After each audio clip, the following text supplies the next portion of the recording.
Juan Mendez, Scott's Mystery Magazine.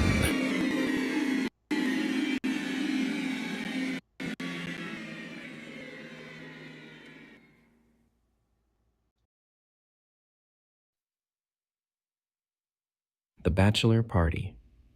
Chapter 2, Just Chasing a Ghost. The radio crackled to life, playing an old interview where my younger self talked about my first novel. I leaned back in the driver's seat of my sleek black limo, the dashboard polished to a shine, and listened to the voice of a man who still believed in dreams. April in Georgetown was like a promise half kept. The air was cool, but there was a hint of warmth, just like my fleeting hopes.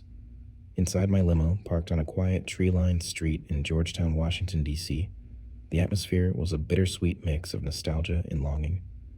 I couldn't help but reminisce about past successes and current struggles.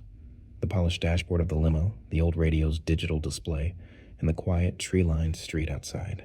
The crackling sound of the radio interview, the distant murmur of the city, and the occasional rustle of leaves in the breeze. The lingering scent of leather and a faint trace of my aftershave. The worn leather of the driver's seat under my fingers, the cool metal of the radio knob.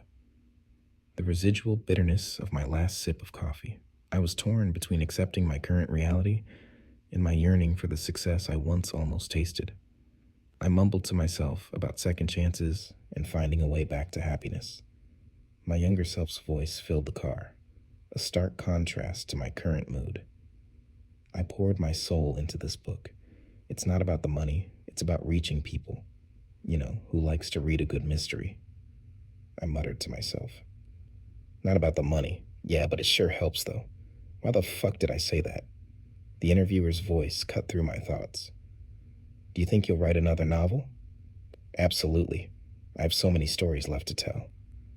I sighed, the weight of my current struggles pressing down on me. How could I get back to that place? How could I find my way back to happiness? My phone buzzed, a text message from Ethan.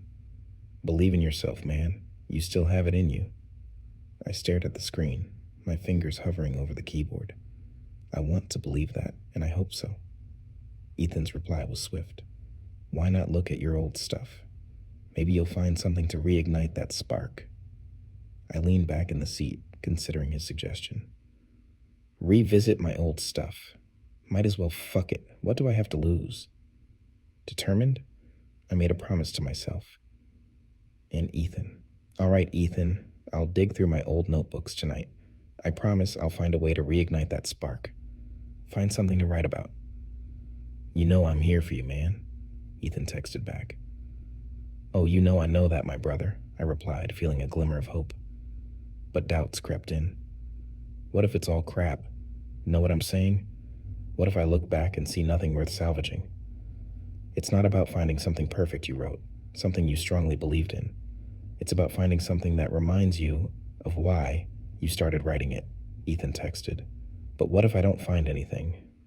What if I've lost my touch completely? I asked, fear gnawing at me. You haven't lost it.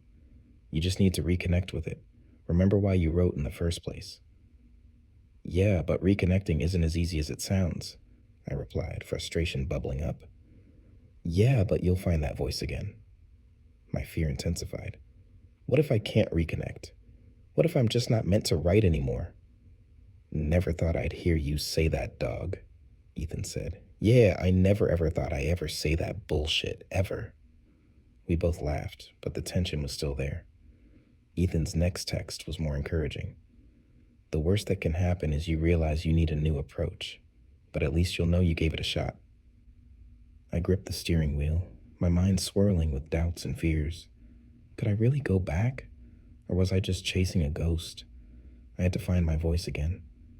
The distant sound of a dog barking broke the stillness, echoing my internal chaos. The decision to revisit my old works set the stage for a deep dive into my past, leading to personal revelations and challenges as I sought redemption and forgiveness.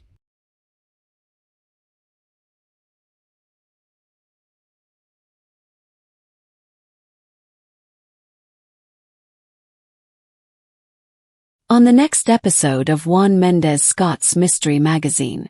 The Bachelor Party Chapter 3. Setting myself up for more pain.